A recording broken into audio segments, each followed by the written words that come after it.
ಹೊಡಿತಾಳೆ ಹೊಡಿತಾಳೆ.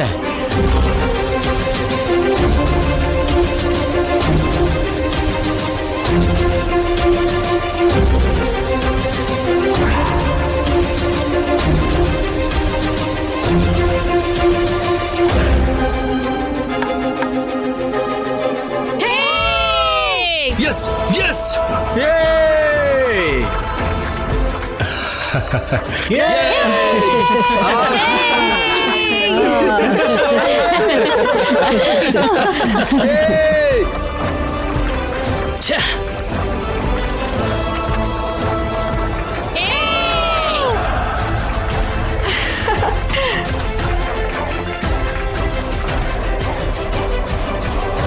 ರಾಜಿ,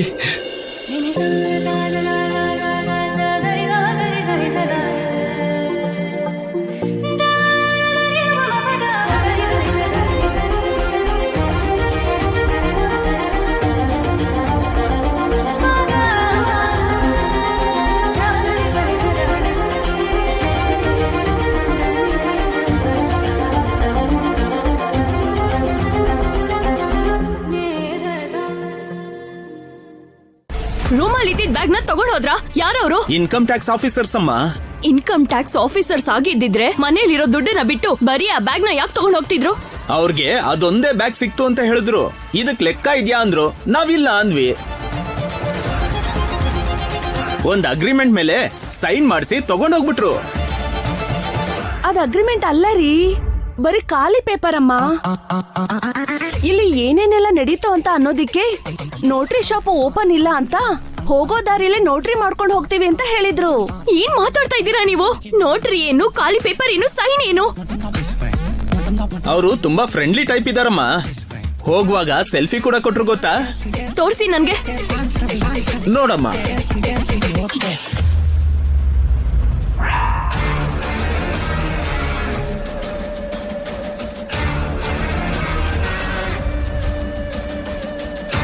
ಇವ್ರು ಯಾವ ಇನ್ಕಮ್ ಟ್ಯಾಕ್ಸ್ ಆಫೀಸರು? ಆ ರಾಜಲಕ್ಷ್ಮಿ ಅವ್ರ ಅಕ್ಕ, ಅವ್ರ ಭಾವ ಮತ್ತೆ ಅವ್ರ ಮಾವ. ಹೌದಾ? ಆ ಡ್ರೆಸ್ ಅಲ್ಲಿ ಎಷ್ಟು ಚೆನ್ನಾಗಿ ಕಾಣಿಸ್ತಿದ್ರು ಗೊತ್ತಾ? ಅವ್ರು ನಮಗ್ ಮೋಸ ಮಾಡಿದ್ದಾರೆ ಅಂತ ಹೇಳ್ತಾ ಇದ್ರೆ ಅವ್ರ ವೇಷದ ಬಗ್ಗೆ ಮಾತಾಡ್ತಿದ್ಯಲ್ಲ ನೀನು.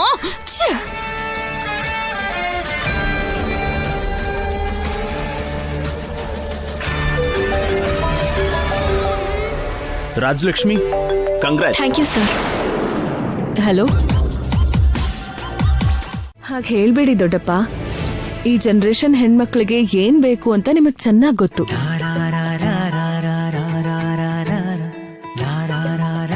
ನಿಜವಾಗ್ಲೂ ರಾಜಿ ನಿಮ್ ಮಗಳಾಗಿ ಹುಟ್ಟಿದ್ದು ಅವಳ ಅದೃಷ್ಟ ಮಾವ.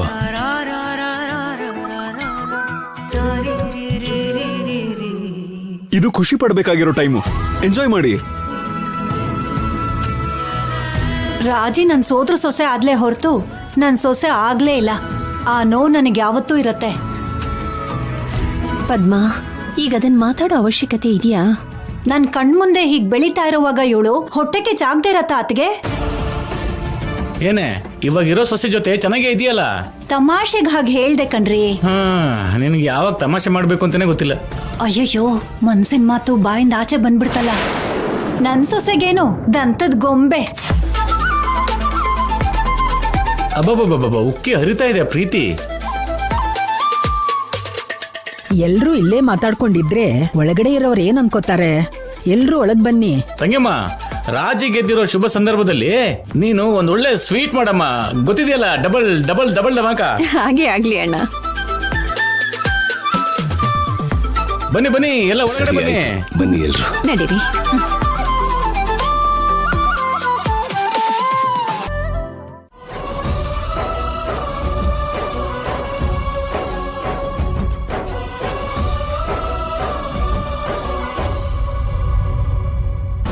ಜಾನಕಿ,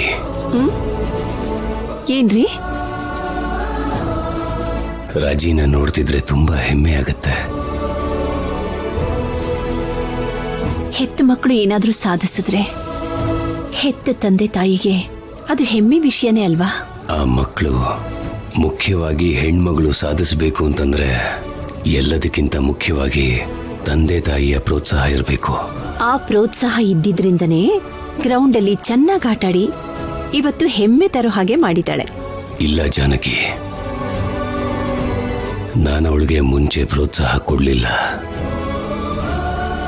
ಹೆಣ್ಮಕ್ಳು ಮನೆ ಕೆಲಸ ಮಾಡ್ಕೊಂಡಿದ್ರೆ ಸಾಕು, ಹೆಚ್ಚು ಓದೋದಾಗ್ಲಿ ತುಂಬಾ ಆಸೆಗಳಾಗ್ಲಿ, ಮುಖ್ಯವಾಗಿ ಕ್ರೀಡೆ ಅವಶ್ಯಕತೆ ಇಲ್ಲ ಅಂತ ಅವಳು ಹಾಕಿ ಆಡಬೇಕು ಅಂತ ನನ್ನ ಹತ್ರ ಕೇಳಿದಾಗ ನಾನು ಒಪ್ಕೊಳ್ಳಿಲ್ಲ. ಅದೆಷ್ಟು ದೊಡ್ಡ ಮೂರ್ಖತನ ಅಂತ ನನಗೀಗ ಅರ್ಥ ಆಗ್ತಿದೆ. ಹೆಣ್ಮಕ್ಳು ಹೊರಗಡೆ ಹೋದ್ರೆ ಅವರು ಹುಷಾರಾಗಿ ಮನೆಗೆ ಬರ್ತಾರೋ ಇಲ್ವೋ ಅನ್ನೋ ಭಯದಲ್ಲಿ ನೀವ್ ಹಾಗೆ ಹೇಳಿದ್ದೀರಿ ಅಷ್ಟೇ. ಮನೆ ಮರ್ಯಾದೆನ ಕಾಪಾಡೋ ಜವಾಬ್ದಾರಿ ಮಗಂದು, ಮರ್ಯಾದೆ ಕಳ್ಕೊಳ್ದೆ ಮನೆ ನಡೆಸ್ಕೊಂಡು ಹೋಗೋ ಜವಾಬ್ದಾರಿ ಮಗಳದು ಅಂತಾರೆ. ನಮ್ಮಿಬ್ರಿಗೆ ಮಗ ಮಗಳು ಇಬ್ರು ನಮ್ ರಾಜಿನೇ ಅಲ್ವಾ. ಅವಳಿಂದಾಗಿ ಯಾವುದೇ ತೊಂದರೆ ಆಗ್ಬಾರ್ದು ಅಂತ ನಾನು ಆಲೋಚಿಸ್ತಾ ಇದ್ದೆ. ಆದ್ರೆ ಒಂದು ಅವಕಾಶ ಕೊಟ್ಟಾಗ ನಮ್ಮ ಇಡೀ ಊರೇ ಹೆಮ್ಮೆ ಪಡುವಂತ ಸಾಧನೆನ ಮಾಡಿದಳವಳು. ಎಲ್ಲ ಹೆಣ್ಮಕ್ಳಿಗೂ ಒಂದು ಆದರ್ಶವಾಗಿ ನಿಂತಿದ್ದಾಳವಳು. ರಾಜಿನ ನೋಡಿದ್ಮೇಲೆ ಪ್ರತಿಯೊಂದು ತಂದೆ ತಾಯಿ ಕೂಡ ಅವ್ರ ಮಕ್ಕಳು ಏನು ಮಾಡ್ಬೇಕಂದ್ರೂ ಅದಕ್ಕೆ ಪ್ರೋತ್ಸಾಹ ಕೊಡೋ ಹಾಗಾಗ್ಬೇಕು. ಒಬ್ಬ ತಂದೆಯಾಗಿ ನಾನು ಅವಳನ್ನು ತುಂಬಾ ಹೊಗಳ್ಬಾರ್ದು, ಆದ್ರೆ ಒಂದು ಮಟ್ಟ ಮೇಲೆ ಹೋಗಿದ್ದಾಳೆ ಜಾನಕಿ. ಆವತ್ತು ನೀನು ಧೈರ್ಯ ಮಾಡಿ ರಾಜಲಕ್ಷ್ಮಿ ವಿಷಯದಲ್ಲಿ ನಿರ್ಧಾರನ ತಗೊಳ್ದೆ ಹೋಗಿದ್ರೆ ನಾವಿವತ್ತು ರಾಜಲಕ್ಷ್ಮಿನ ಹೀಗ್ ನೋಡಕ್ಕೆ ಆಗ್ತಿರ್ಲಿಲ್ಲ.